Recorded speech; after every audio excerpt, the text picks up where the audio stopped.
आपको हड़ताली अध्यक्ष कहा जाता था पूर्व के कार्यकाल 2 साल पहले तो आप अध्यक्ष भी रहे हैं। ऐसी क्या आवश्यकता पड़ी कि 2 साल बाद फिर आपको? नमस्कार। अयोध्या फैजाबाद अधिवक्ता संघ के चुनाव की 6 तारीख को वोटिंग होनी है।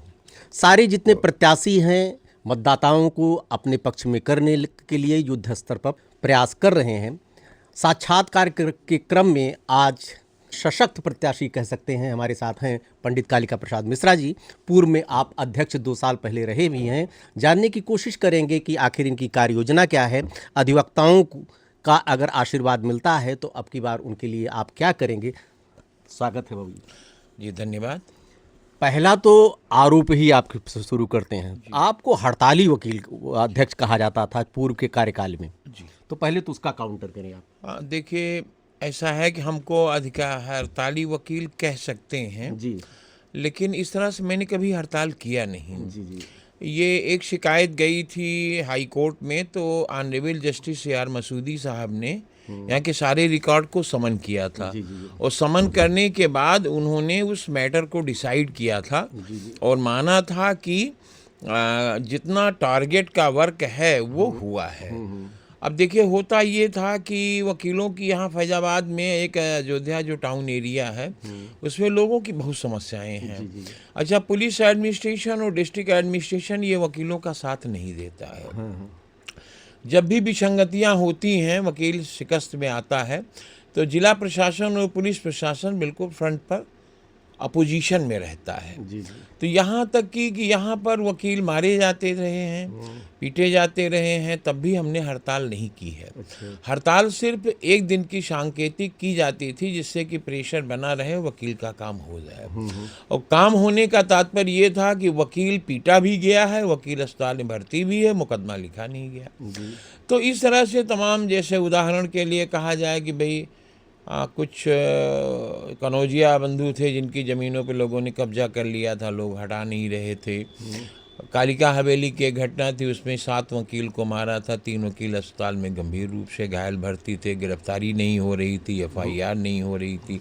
तो इन सब मामलों को बहुत छोटे छोटे संज्ञान बहुत शॉर्ट टाइम में मैंने डिस्पोज किया है। और जिस दिन भी कुछ मुद्दे की हड़ताल रहती भी थी, उस दिन दूसरे वक्त में कभी 2 बजे से कभी 3 बजे से आफ्टरनून वर्क होता रहा है। कभी भी लक्ष्य में कमी नहीं आई है।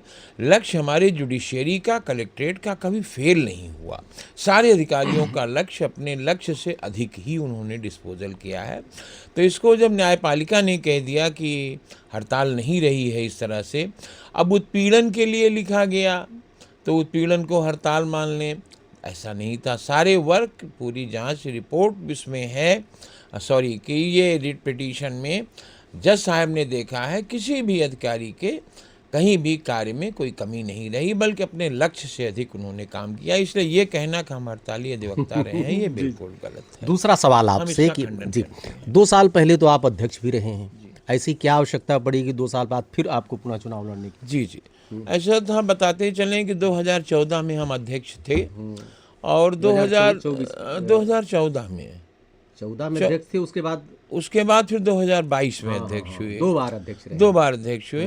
तो 2022 में भी थे, फिर 2026 में भी मैंने नॉमिनेशन इसलिए किया कि मैं बिल्कुल करने के मूड में नहीं था, इसलिए कि मुझे कम से कम 41 वर्ष वकालत करते हो गया है। मैंने डिस्पोजल केसों का बहुत कराया है, छोटे पैमाने पे नहीं, बहुत बड़े पैमाने पर डिस्पोजल हुआ है मेरा। और मैंने कतई अपनी ओर से नहीं कुछ प्रपोज किया अपने आप को भाई मैं इलेक्शन लड़ जाऊं, लेकिन यहाँ के कुछ सम्मानित वरिष्ठ और कनिष्ठ तमाम अधिवक्ताओं ने प्रेरित किया और कहा कि चूंकि परिस्थितियाँ संघ की बिगड़ गई हैं, उन्होंने तो सही शब्दों में अगर सुना जाए तो ये कहा गया कि न्यायालय समय से बैठती नहीं, 2 बजे के बाद जजेस बैठते हैं। तमाम जुडिशरी में और इधर न्यायपालिका में, जो इधर कलेक्ट्रेट की है और रेवेन्यू की, सब चकबंदी मिला करके तमाम किस तरह के भ्रष्टाचार व्याप्त हैं, कहने लायक नहीं है। तो सारे लोगों ने लगभग काफ़ी लोगों ने लग करके मुझसे कहा कि भाई आप जो है इस बार फिर अध्यक्ष रहिए और वकीलों के हितों को देखते हुए कुछ कार्य करिए।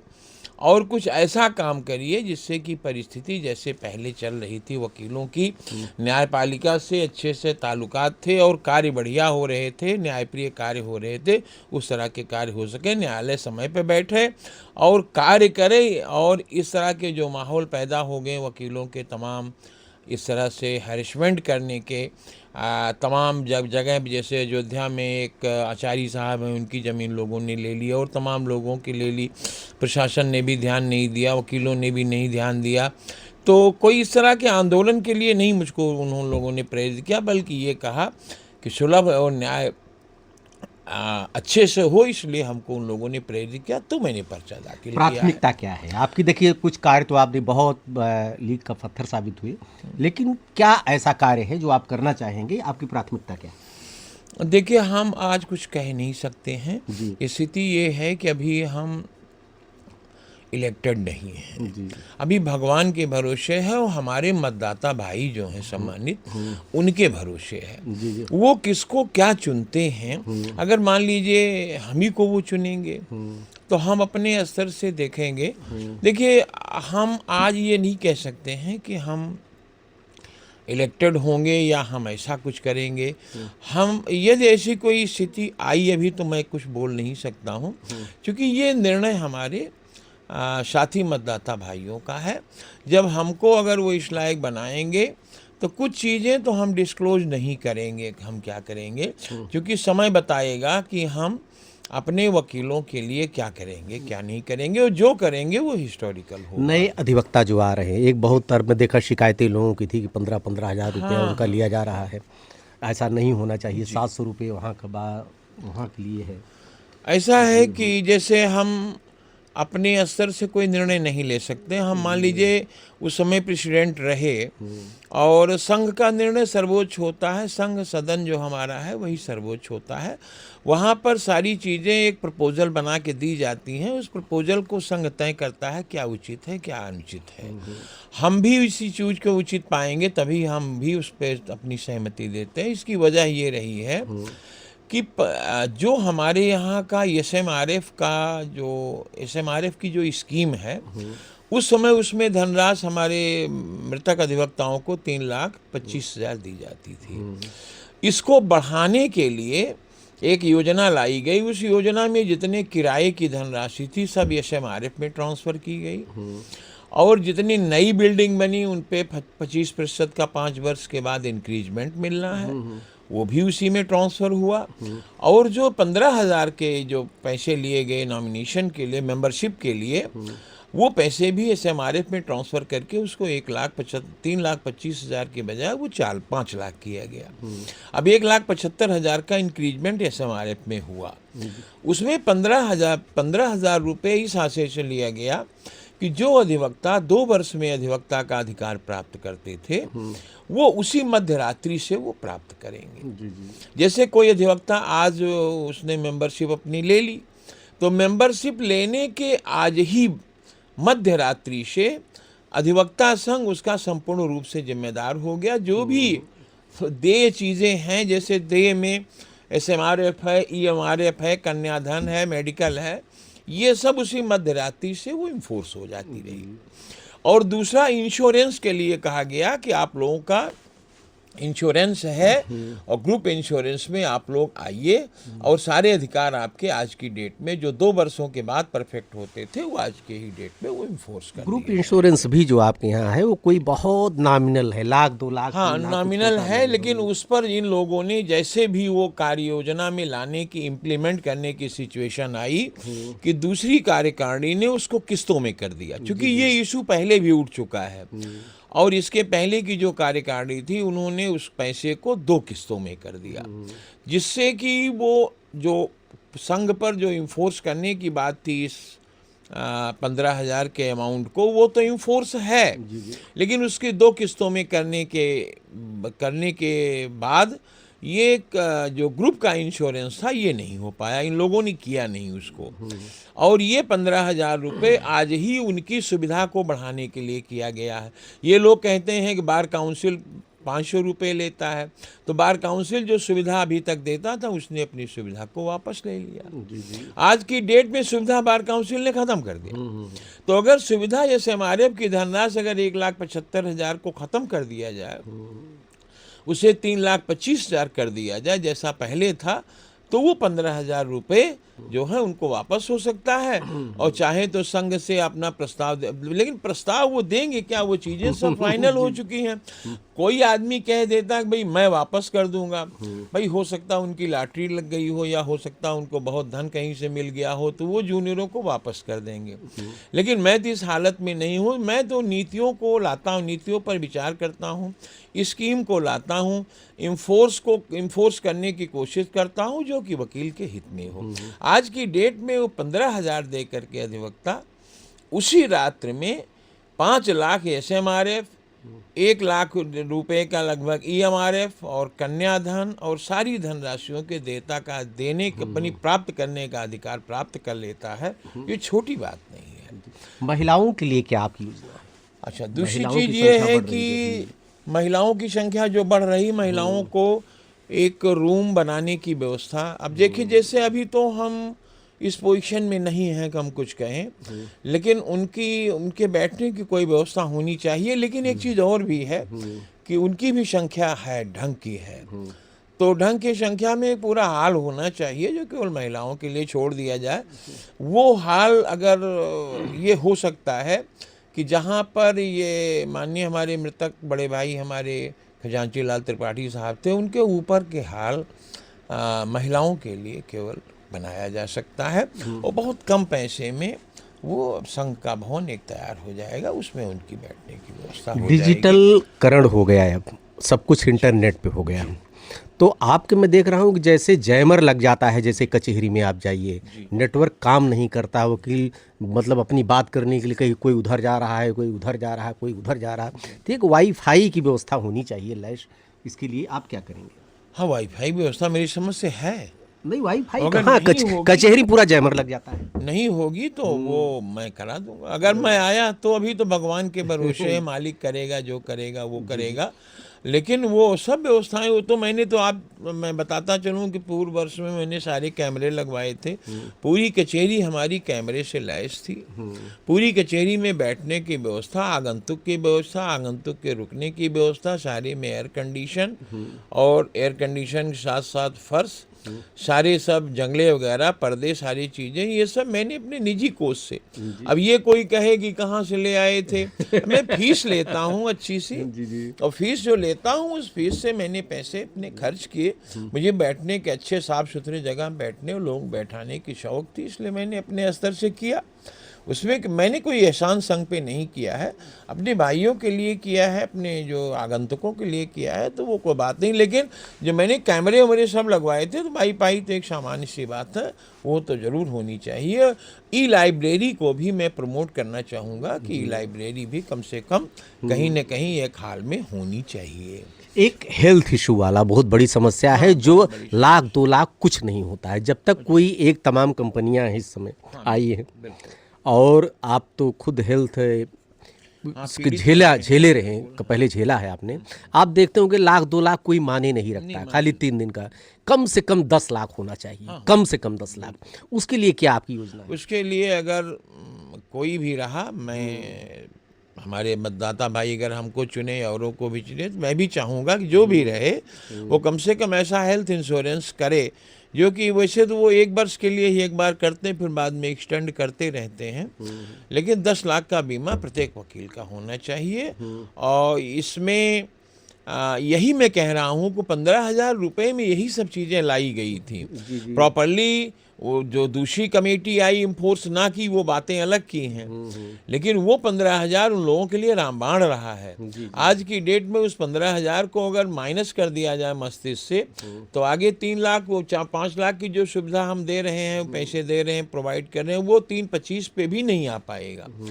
325 पे भी आ जाए, किराए को भी जोड़ा जाए, सारी चीज़ों को जोड़ लिया जाए, तो ये हेल्थ इंश्योरेंस उन्हीं का नहीं बल्कि पूरे कचहरी के जितने रजिस्टर्ड लॉयर हैं सबका हो सकता है, और 10 लाख का हो सकता है। या तो ये हो सकता है, या तो ये हो सकता है कि आफ्टर डेथ वाला एसएमआरएफ को इस समय की सिचुएशन इस तरह की है कि यूको बैंक, इंडियन बैंक, नीचे की कैंटीन, बार एसोसिएशन के दक्षिण की कैंटीन, बाबू विजय बहादुर सिंह के सामने की 3 रूम जो नए एग्रीमेंट में आए हैं, उसमें 25% का इंक्रीजमेंट होने के बाद ये लगभग 2 लाख की धनराशि मुझे हर महीने संघ को प्राप्त होगी। मुझे का तात्पर्य संघ को प्राप्त होगी। उस पैसे को अगर ढंग से जोड़ा जाए तो शायद यही SMRF की धनराशि आज 5 लाख के बजाय 7,30,000 या 7.5 लाख हो सकती है।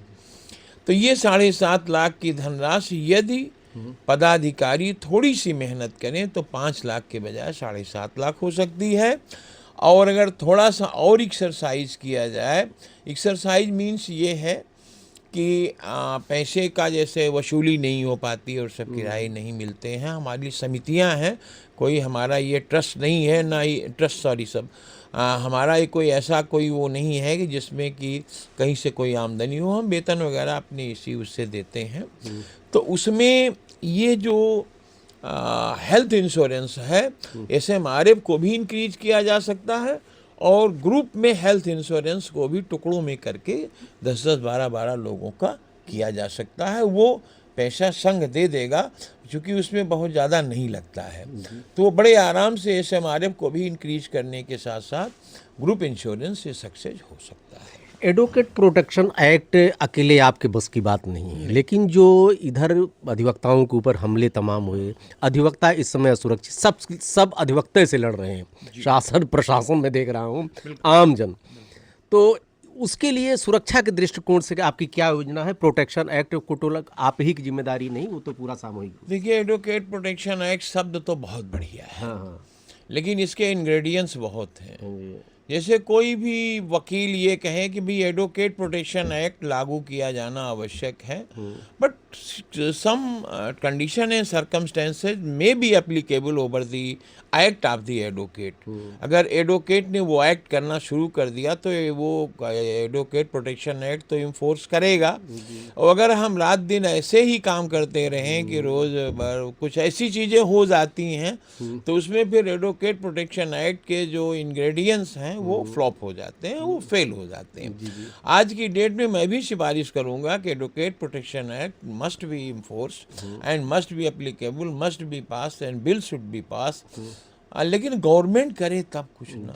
अगर गवर्नमेंट से हम लड़ते ही रहें, देखिए आजकल हमारी एक बहुत छोटी इकाई है, वेरी स्मॉल यूनिट है, bar association means the Faizabad bar association including the joint bar association of the tehsil Rudauli, tehsil Sohawal, tehsil Milkipur, tehsil Sadar, they are the joint bar. तो इतने को मिला करके हम एडवोकेट प्रोटेक्शन एक्ट को हम लागू नहीं करा सकते हैं। ये हमारा bar council of state, bar council of India, ये अगर गवर्नमेंट से हम लोगों की बातों को लेकर जोर दे तो फिर एडवोकेट प्रोटेक्शन एक्ट लागू हो सकता है। अंत में एक संदेश, एक अपील, एक चीज मैं और भी कहना चाहूँगा कि हमारे अधिवक्ता भाई ऐसी बात कहते हैं जैसे मनमानी कोई चीज़ हो, हमारे खाते में कोई चीज़ है हम दे देंगे, कि 15,000 हम दे देंगे और फिर 2.5 लाख रुपए और पर हेड दे देंगे। हमारे पास अध्यक्ष या मंत्री के पास क्या होता है? कुछ नहीं है। आज की डेट में हमारे 3 खाते फंसे हुए हैं। ये 2015-14 से 14 हमारे समय में तो नहीं था उस समय पहले, लेकिन 15-16 में ही आयकर का एक मामला चला। उस समय CUG नंबर वगैरह अलॉट किए गए, उन लोगों ने इंफॉर्मेशन CUG पे भेजा, अंत में उन्होंने 1,38,00,000 की डिक्री कर दी अगेंस्ट बार एसोसिएशन। आज की डेट में वही पैसे को हम पहले अपील करके रिमूव कराएं या उस पैसे को कहीं पे लोक अदालत वगैरह में भी ले जाके मर मुकदमे करके उसको रिमूव कराएं या कम पैसे में समझौता करें, इसके बारे में कोई ना। सारे कैंडिडेट ये बताएं जो अध्यक्ष पद के लिए दावेदार हैं, मेरे समेत, मैं भी उसका जिम्मेदार नहीं हूं, लेकिन मैं प्रश्न का उत्तर दे सकता हूं कि उसके बारे में ये लोग क्या करेंगे भविष्य में। इतना एक बड़ा ह्यूज अमाउंट है, छोटा मोटा अमाउंट नहीं है। मैंने अपील कराई थी, वो अपील 2017 से 5 वर्षों के बीच नहीं हुई आरसी उसकी कटने जा रही थी, उस पर लोगों ने जाके बर विचार किया। बातचीत करने में थोड़ा सा ये हुआ कि भाई उन लोगों ने कहा कि हम आपके यहाँ आरसी नहीं भेजेंगे, लेकिन अपील करके इसको सॉर्ट आउट कराइए। अपील हुई, उसके बाद में 5 साल पहले कुछ नहीं हुआ था, आज भी कुछ नहीं हो रहा। शायद आज उसका ब्याज भी जोड़ने के बाद शायद वो 1.5 करोड़ की धनराशि हो गई होगी। लेकिन कोई आदमी ये नहीं कहता है कि हम अकेले अपने जो है व्यक्तिगत व्यवहार से या व्यक्तिगत खाते से या संघ से अनुमति लेकर के उस पर हम विचार करके उसको रिमूव कराएंगे। जो है वो देने के लिए तैयार हैं कि साहब मैं दे दूंगा, लेकिन उसके निर्णायक हम नहीं हैं। वो सदन है, सदन सर्वोच्च होता है। वकील साहब साहिबान जो तय करेंगे, वो तय होने के बाद जो तय होके निखर के आता है वो चीज़ लागू होता है। लेकिन हमारे भाइयों को जो 15,000 की बात कह के गुमराह किया जा रहा है, अगर सारे अकाउंटेंसी को ओपन करिए तो फिर सारे को करिए। थोड़े से चीज़ को ओपन करके केवल ये उलझा देना कि हम 15,000 दे सकते हैं, ना कोई दे सकता है ना कोई लेने के इच्छुक है। ये केवल भ्रमित किया जा रहा है, क्योंकि उसका लाभ उन्हीं लोगों को मिल रहा है, पदाधिकारी को नहीं मिल रहा। पदाधिकारी भी उसमें शामिल होगा, सारे वकील भी उसमें लाभान्वित हो रहे हैं। और एक बार में देखिए और भी बार एसोसिएशन है, तहसील में भी है, कमिश्नरी में भी है, लेकिन फैजाबाद बार एसोसिएशन को लोग जब प्रेफर करते हैं तो प्रेफर करेंगे तो देखते चलें आप कि वहाँ पर भी सारी सुविधाओं के लिए चीज़ें होनी चाहिए। जैसे ना तो प्रॉपर यूरिनल है और तमाम चीज़ें उसमें, टॉयलेट नहीं है, ये नहीं वो नहीं, फिर भी समिति है, वो आते हैं तो उनका स्वागत है। लेकिन उन लोगों को लिया जाता है जो कम से कम वकालत पास नहीं, वकालत करने में उनका इंटरेस्ट हो और वो वकालत करने के लिए अपना मन बनाए हों कि हमें आना। यहाँ तो लोग आज के डेट में मेंबरशिप लिया और निकल गए, नौकरी करने लगे। कोई घटना हुई, आके खड़े हो गए, साहब मैं तो यहाँ का वकील हूँ और आप हमारे मामले को समाधान करिए और हमको इतने पैसे हमारा जो देय होता है इसको दीजिए। मैं आपको बताऊं, bar council of Uttar Pradesh ने एक न्यासी समिति बनाई। न्यासी समिति सब बनाई गई कि जनहित में थी, वकीलों के हित में थी। न्यासी समिति से पैसे 5 लाख रुपए इसमें मिलते हैं। न जाने कितने अधिवक्ता पहले फॉर्म भरे थे, इतने समय में उनकी न्यासी समिति के सारे पैसे उन्होंने अपने वापस ले लिए और कचहरी का एक वकालतनामा नहीं लिया आज तक। तो कुल मिला कहना ये चाहते हैं कि सूर्य कल सुबह पूरब के बजाय पश्चिम उगेगा, मैं बोल दूंगा ऐसे, ये संभव नहीं। कोई चीज़ हमारे पास पैसे होंगे, हमारे का तात्पर्य हमारे संघ में, तो संघ में योजनाएं लाएंगे, योजनाओं का लाभ सबको मिलेगा। पैसे नहीं हैं तो हम उतने पैसे में ही काम चलाएंगे, बाकी चीज़ें नहीं कर सकते हैं। और इस तरह से सारे लोग पूरे फैजाबाद के बढ़ती हुई धनराशि जो SMRF की है उसको देखते हुए सारे लोग आते हैं तो ठीक है। लेकिन उस संघ को चलाए जाने के लिए अगर कोई संघ से, जनरल हाउस से एक अमाउंट निर्धारित कर दिया गया है, जो पिछली कार्यकारिणी में भी रखा गया, लेकिन पिछली कार्यकारिणी भी उसको समाप्त नहीं कर पाई और पिछली कार्यकारिणी ने केवल ये जरूर किया कि उसको 2 टुकड़ों में कर दिया। अच्छी बात है, हो सकता है लोग न दे पा रहे हो, 2 टुकड़ों में हो गया, लोगों की सहूलियत हुई, तो उस पर मैं कुछ नहीं कह रहा हूँ। वो तो जो हो गया कर दिया। तो उस समय ये वकील साहिबान जो कह रहे हैं वापस कराने के बाद, तो उस समय वो कहाँ थे? 40 साल उनकी वकालत है, 45 साल की, वो लोग भी कह सकते थे कि साहब इनको 15,000 वापस करिए। कि आज इलेक्शन में आप उम्मीदवार हुए तो कहने 15,000 हम वापस करेंगे। तो अगर रखे हो तो अपने घर से भाई वापस कर दीजिए, हम नहीं कह सकते। लेकिन जो चीज़ पॉसिबल ना हो उसको कभी भी वादा नहीं करना चाहिए। एक अंतिम में संदेश बाबूजी दे दीजिए, क्या आप एक अपील करना चाहेंगे अधिवक्ताओं से और नए वर्ष की बधाई? हाँ, हम अपने अधिवक्ता भाई, वरिष्ठ, कनिष्ठ, वरिष्ठ लोगों को सादर प्रणाम करना चाहेंगे।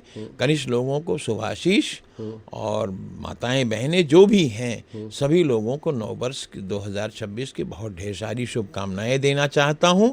और इसी के साथ ये अपील करना चाहता हूं कि आने वाले तारीख 6 जनवरी 2026 में यदि हमें उपयुक्त महसूस करें, जैसा कि मेरे मन में है, तो हमको वो अपना अमूल्य वोट दे करके हमको विजयी बनाएं। हम इसके लिए कृतार्थ होंगे। उन सभी लोगों को सादर प्रणाम। नमस्कार।